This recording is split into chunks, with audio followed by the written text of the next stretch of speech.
Well, hello ninthers, and a very good morning, a very good afternoon, and a very good evening. Take it when you see it, and take it as you see it.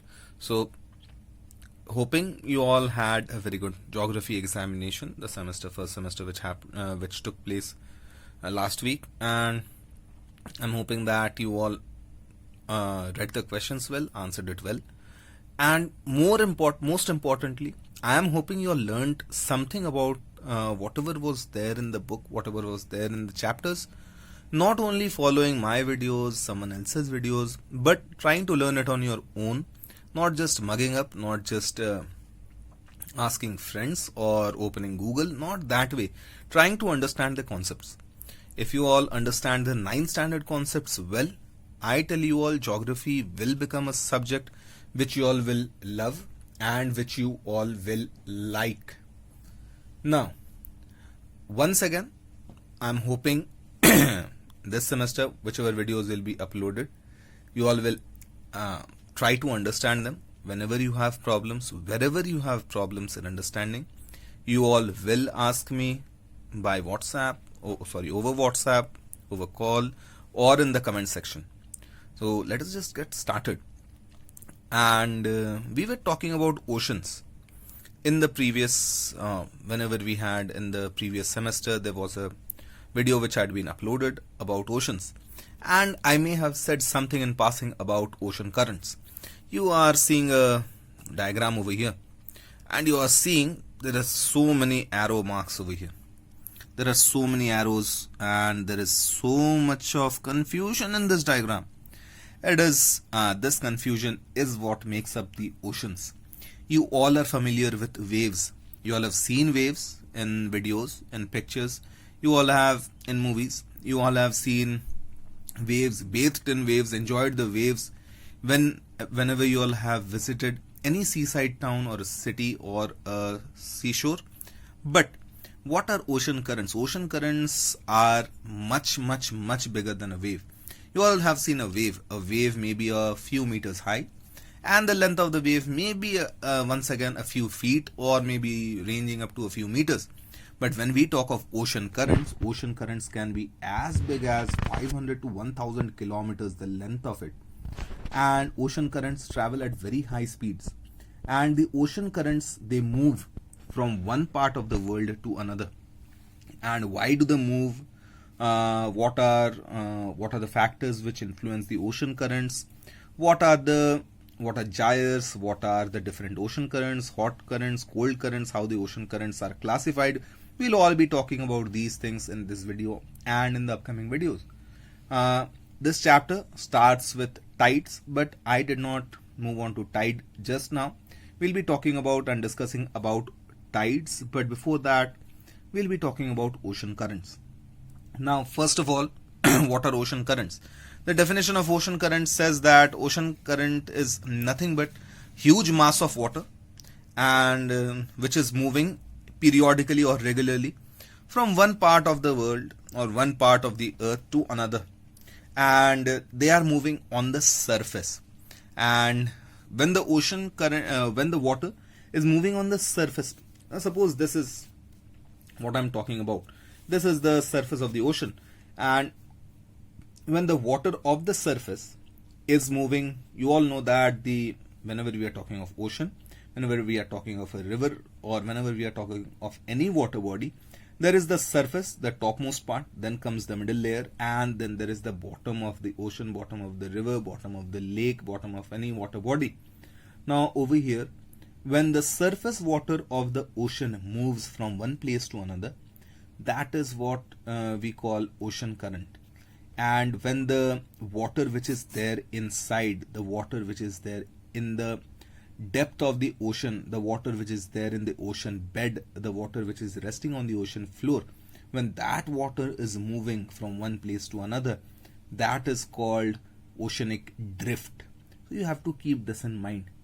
The ocean currents are when waters of the surface are moving from one place to another, and oceanic drift is when the water of the bottom part of the ocean, which is there in the ocean bed, when that is moving from one place to another, that is what we call as oceanic drift.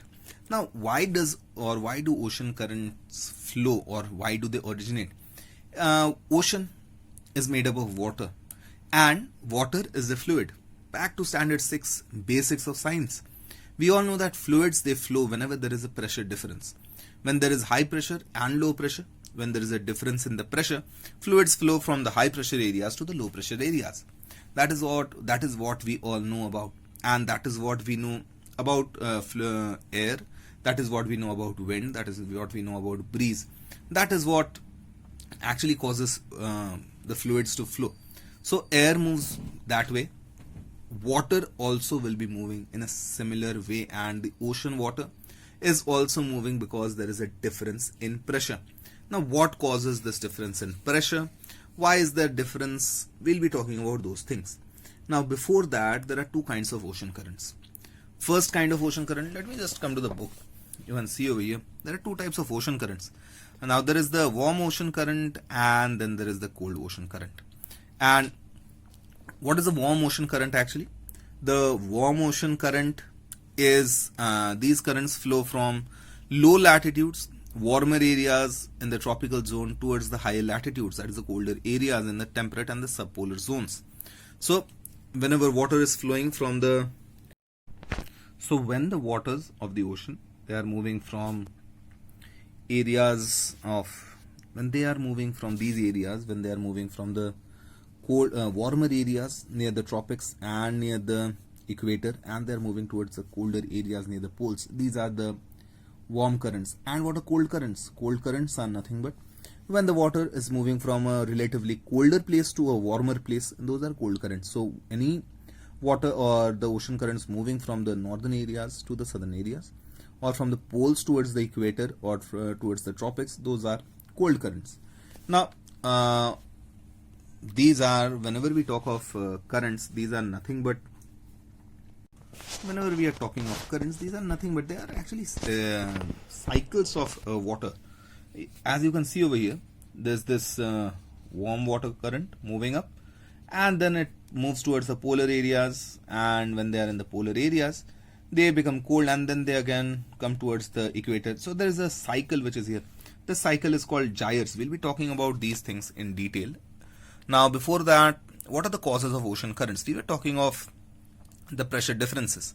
Now, the first thing, the planetary winds, they cause the ocean currents.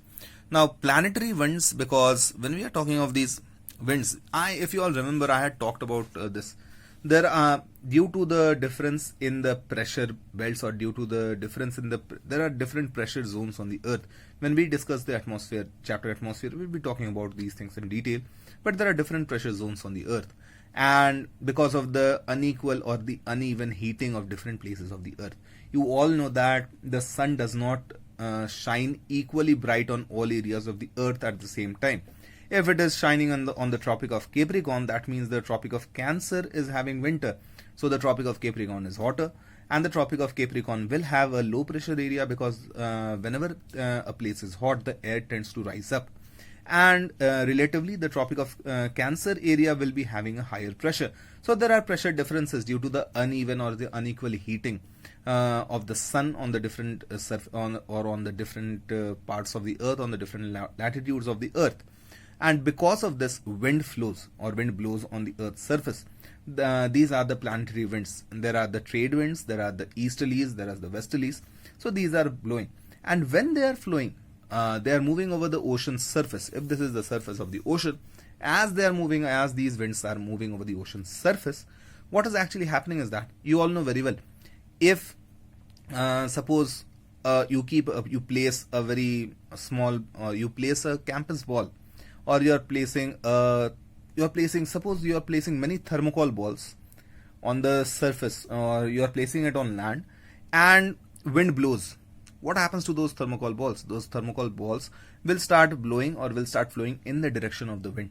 Why does it happen? Because the wind is transferring some of its kinetic energy to the thermocol ball, because the thermocol ball is in direct contact with the wind. Similarly, what is happening on the ocean surface is that as the wind is blowing over the ocean surface, it touches the ocean surface, it transfers some amount of the wind is transferring some amount of its kinetic energy to the ocean or to the water, and the water starts flowing. That is the origin of ocean currents. Now, where will they be flowing? This wind has now given the ocean, or has now made the ocean's water start flowing. How will it flow? Where will it flow? There has to be a pressure difference. What causes this pressure difference?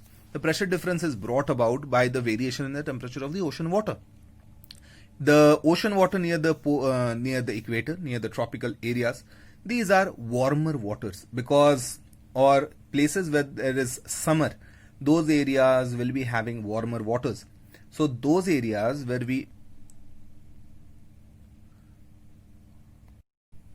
So what is actually happening is that those areas which are having summer, or those areas which are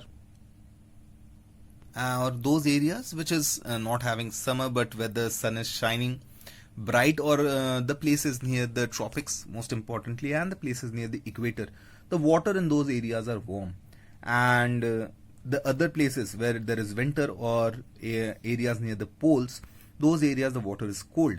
You all know that anything that is cold tends to, the density of colder things is more, and the density of warmer or hotter things is very less compared to the colder things or the colder water. So these areas where the water is cold near the poles, or where there is winter, those areas will be having water of higher density. And these areas where there is near the equator, where the water is warm, these areas will be having lower density.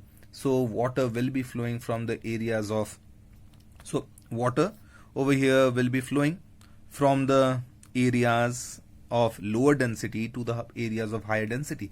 That is why we have water from the ocean currents moving from the equatorial areas towards the polar areas. And what actually happens is that when the water is moving from the equatorial area going towards the polar areas, what is happening is that you can just imagine it here. Let me just,